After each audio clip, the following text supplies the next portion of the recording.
हरे कृष्णा।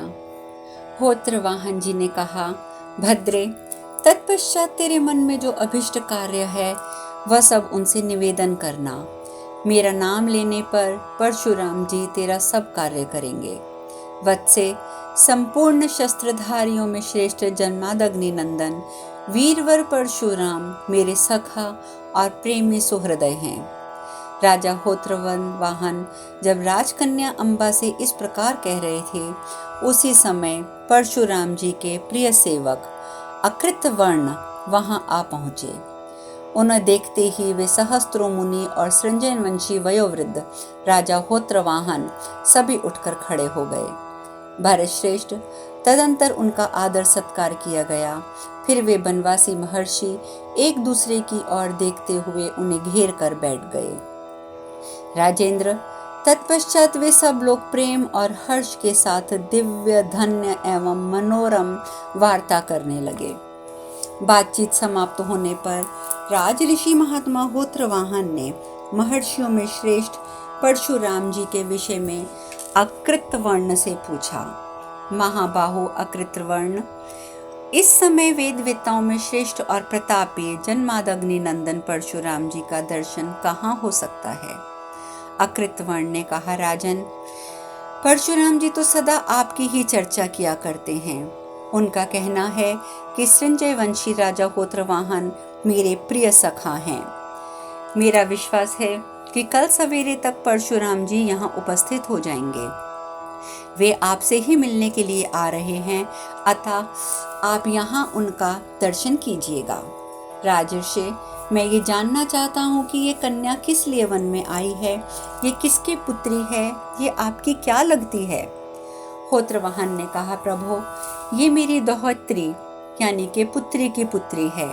अनग, काशीराज की परम प्रिय ज्येष्ठ पुत्री अपनी 2 छोटी बहनों के साथ स्वयंवर में उपस्थित हुई थी। उनमें से यही अम्बा नाम से विख्यात काशीराज की श्रेष्ठ पुत्री है। तपोधन, इसकी दोनों छोटी बहनें अंबिका और अंबालिका कहलाती हैं। ब्रह्मऋषि, काशीपुरी में इन्हीं कन्याओं के साथ भूमंडल का समस्त क्षत्रिय समुदाय एकत्र हुआ था। इस अवसर पर वह महान स्वयंवर उत्सव का आयोजन किया गया था। कहते हैं, उस अवसर पर महातेजस्वी महापराक्रमी शांतनु नंदन भीष्म ने सब राजाओं को जीतकर इन तीनों कन्याओं को हर लिया। तदंतर भरत नंदन भीष्म का हृदय इन कन्याओं के प्रति सर्वथा शुद्ध था।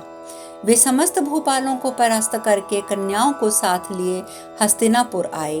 वहां आकर शक्तिशाली भीष्म ने सत्यवती को ये कन्याएं सौंप दी और इनके साथ अपने छोटे भाई विचित्रवीर्य का विवाह करने की आज्ञा दे दी। द्विश्रेष्ठ, वहां वैवाहिक आयोजन आरंभ हुआ देख यह कन्या मंत्रियों के बीच गंगानंदन भीष्म से बोली, धर्मज्ञ, मैंने मन ही मन वीरवर शाल्वराज को अपना पति चुन लिया है, अतः मेरा मन अन्यत्र अनुरक्त होने के कारण आपको अपने भाई के साथ मेरा विवाह नहीं करना चाहिए।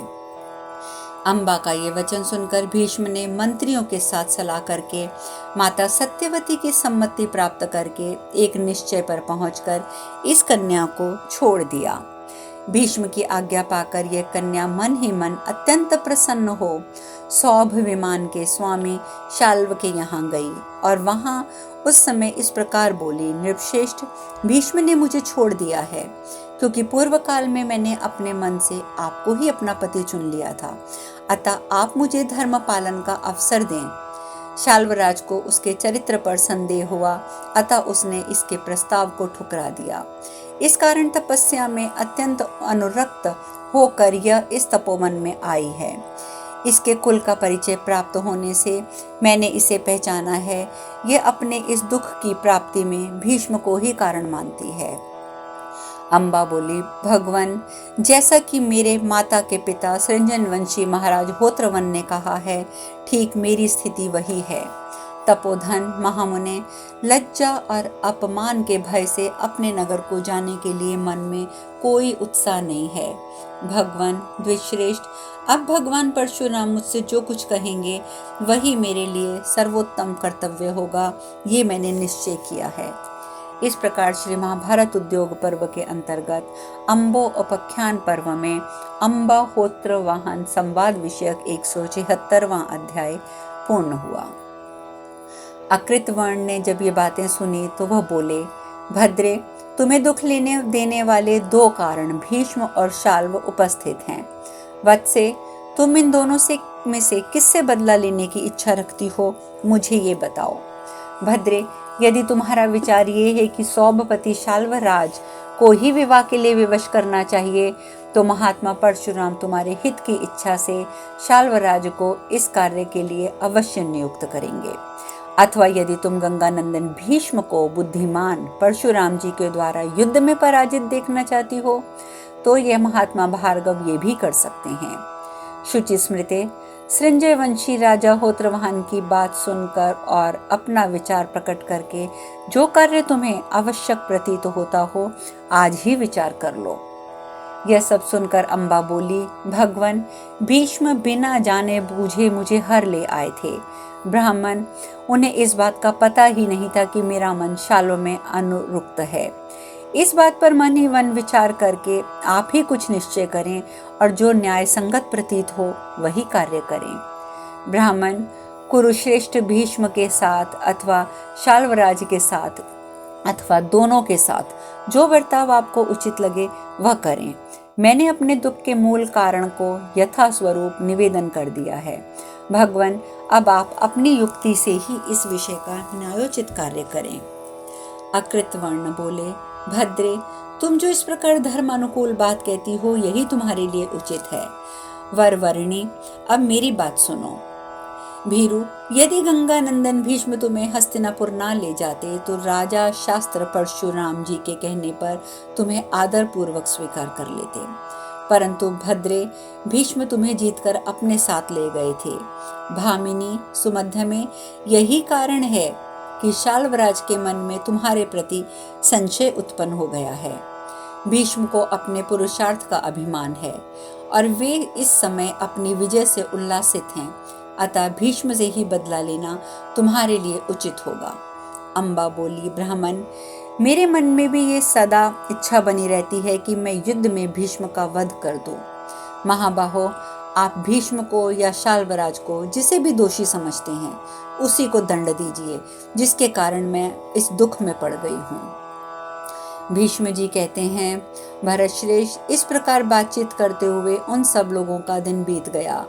सुखदायिनी सर्दी, गर्मी और हवा से युक्त रात भी समाप्त हो गई। राजन, तदंतर अपने शिष्यों से घिरे हुए जटावल्कलधारी मुनिवर परशुराम जी वहां प्रकट हुए। वे अपने तेज के कारण प्रज्वलित से हो रहे थे। नृपश्रेष्ठ, उनके हृदय में दीनता का नाम नहीं था। उन्होंने अपने हाथों में धनुष, खड्ग और फरसा ले रखा था। उनके हृदय में रजोगुण दूर हो चुका था। वे राजा संजय के निकट आए। राजन, ये देखकर वे तपस्वी मुनि, महातपस्वी नरेश तथा वह तपस्विनी राजकन्या सब के सब हाथ जोड़कर खड़े हो गए। फिर उन्होंने स्वस्थ चित्त होकर मधुपर्क द्वारा भार्गव परशुराम जी का पूजन किया। विधि पूर्वक पूजित होने पर वे उन्हीं के साथ बैठ गए। भरत, तत्पश्चात परशुराम जी और होत्रवाहन दोनों मित्र पहले की बीती हुई बातें कहते हुए एक जगह पर बैठ गए। बातचीत के अंत में राज ऋषि होत्रवाहन ने महाबली भृगुश्रेष्ठ परशुराम जी से मधुर वाणी में उस समय ये अर्थयुक्त वचन कहा। कार्य साधन कुशल प्रभो, परशुराम, ये मेरी पुत्री की पुत्री काशीराज की कन्या है। इसका कुछ कार्य है, इसे आप इसी के मुख से ठीक ठाक सुन लीजिए। बहुत अच्छा, कहो बेटी। इस प्रकार उस कन्या को जब परशुराम जी ने प्रेरित किया तब वह प्रज्वलित अग्नि के समान तेजस्वी परशुराम जी के पास आई और उनके कल्याणकारी चरणों में सिर झुकाकर प्रणाम करके कमल दंस के समान सुशोभित होने वाले दोनों हाथों से उनका स्पर्श करती हुई सामने खड़े हो गई। उसके नेत्रों में आंसू भर गए। वह शोक से आतुर होकर रोने लगी और सबको शरण देने वाले भृगुनंदन परशुराम जी की शरण में चल पड़ी। परशुराम जी बोले, राजकुमारी, जैसे तू इस संजय की दोहतरी है उसी प्रकार मेरी भी है। मैं तेरे मन के दुख को समझ रहा हूँ। तू अपना दुख बता, मैं तेरे कथानुसार सब कार्य करूँगा। अम्बा बोली, भगवान, आप महान व्रतधारी हैं। आज मैं आपकी शरण में आ गई हूँ। प्रभु, इस भयंकर शोक सागर में डूबने से मुझे बचाइए। भीष्म ने आगे कहते हैं, राजन, उसके सुंदर रूप को देखकर, सुकुमारता को देखकर परशुराम जी चिंता में पड़ गए कि न जाने ये क्या कहेगी। उसके प्रति दया भाव से परिपूर्ण हो भृगुकुल भूषण परशुराम जी बहुत देर तक उसी के विषय में विचार करते रहे। तदंतर परशुराम जी ने पुनः यह कहने पर कि तुम अपनी बात कहो, पवित्र मुस्कान वाली अम्बा ने उनसे अपना सब वृतांत ठीक ठीक बता दिया।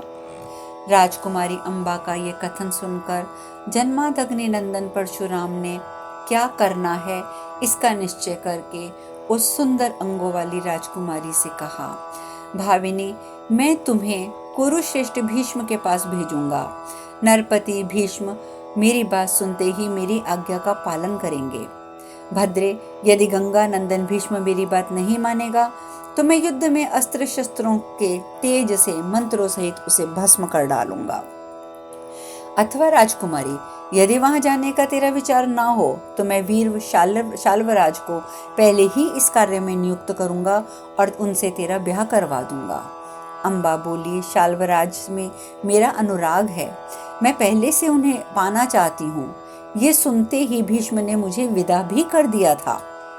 तब सौभराज के पास आकर मैंने जब उनसे ये बातें कही, अपने मुंह से कहना स्त्री जाति के लिए अत्यंत दुष्कर होता है, परंतु फिर भी मैंने कहा और मेरे चरित्र पर संदेह हो जाने के कारण उन्होंने मुझे स्वीकार नहीं किया।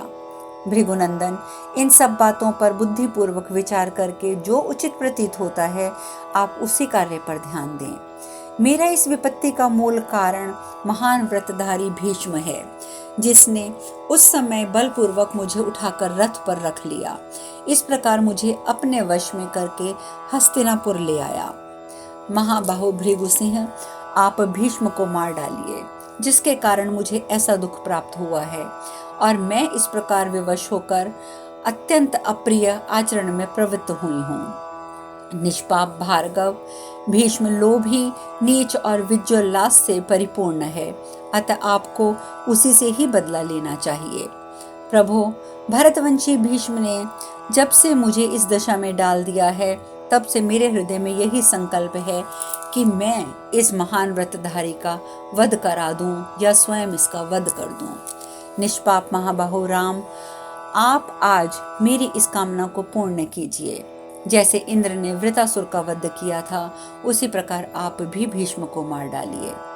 इस प्रकार श्री महाभारत उद्योग पर्व के अंतर्गत अम्बा उपाख्यान पर्व में अम्बा परशुराम संवाद विषयक 177वां अध्याय पूर्ण हुआ।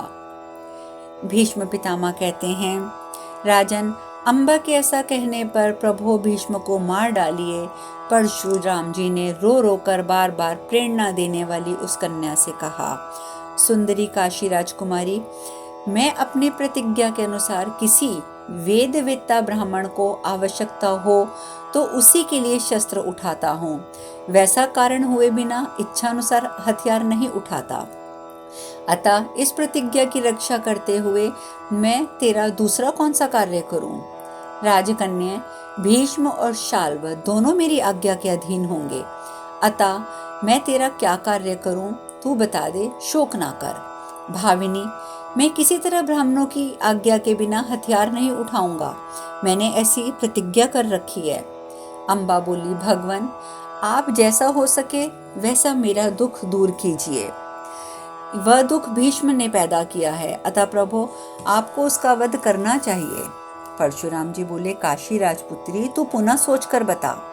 यद्यपि भीष्म तेरे लिए वंदनीय है, तथापि मेरे कहने पर वह तेरे चरणों पर अपना सिर झुका लेगा। अम्बा बोली, परशुराम जी, यदि आप मेरा प्रिय करना चाहते हैं तो उसे युद्ध में आमंत्रित कीजिए। असुर के समान गर्जना करने वाले भीष्म को मार डालिए और आपने जो प्रतिज्ञा कर रखी है वह सत्य कीजिए, क्योंकि यदि आप उन्हें युद्ध के लिए आमंत्रित करेंगे तो युद्ध करने वो आएंगे। भीष्म जी आगे कहते हैं, राजन, परशुराम और अंबा में जब इस प्रकार की बातचीत हो रही थी, उसी समय धर्मात्मा ऋषि अकृतवर्ण ने ये बात कही, महाबाहो, ये कन्या आपकी शरण में आई है, अतः आपको इसका त्याग नहीं करना चाहिए। भृगुनंदन राम, यदि युद्ध में आपके बुलाने पर भीष्म सामने आकर अपनी पराजय स्वीकार कर लें और आपकी बात मान लें तो इस कन्या का कार्य सिद्ध हो जाएगा। महामुने राम, प्रभो, ऐसा होने से आपकी कही हुई बात सत्य सिद्ध होगी। वीरवर भार्गव, आपने समस्त क्षत्रियों को जीतकर ब्राह्मणों के बीच में यह प्रतिज्ञा की थी कि यदि कोई ब्राह्मण, क्षत्रिय, वैश्य अथवा शूद्र ब्राह्मणों से द्वेष करेगा तो आप उसे निश्चित मार डालेंगे। साथ ही भयभीत होकर शरण में आए हुए शरणार्थियों का परित्याग मैं जीते जी किसी प्रकार नहीं कर सकूंगा, आपने ये भी कहा था। और जो युद्ध में एकत्र हुए संपूर्ण क्षत्रियों को जीत लेगा, उस तेजस्वी पुरुष का भी मैं वध कर डालूंगा, ये भी आपका प्रण है। भृगुनंदन राम, इस प्रकार कुरुकुल का भार वहन करने वाले भीष्म समस्त क्षत्रियों पर विजय पा चुका है, अतः आप संग्राम में उसके सामने जाकर उससे युद्ध कीजिए। परशुराम जी बोले, मुनिश्रेष्ठ, मुझे अपने पहले की हुई प्रतिज्ञाओं का स्मरण है, तथापि मैं ऐसा प्रयत्न करूंगा कि साम नीति से ही काम बन जाए। ब्राह्मण, काशीराज की कन्या के मन में जो ये कार्य है वह महान है। मैं उसकी सिद्धि के लिए इस कन्या को साथ लेकर स्वयं ही वहां जाऊंगा जहां भीष्म हैं। यदि युद्ध की स्पृहा रखने वाला भीष्म मेरी बात नहीं मानेगा तो मैं उस समय अब उस अभिमानी को मार डालूंगा, ये बात मेरी निश्चित है।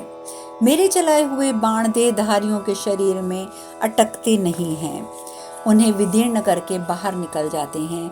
ये बात तुम्हें पूर्व काल में क्षत्रियों के साथ होने वाले युद्ध में ज्ञात हो चुकी है।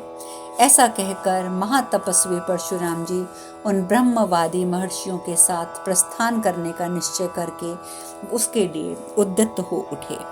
अब शेष कथा कल। हरे कृष्णा।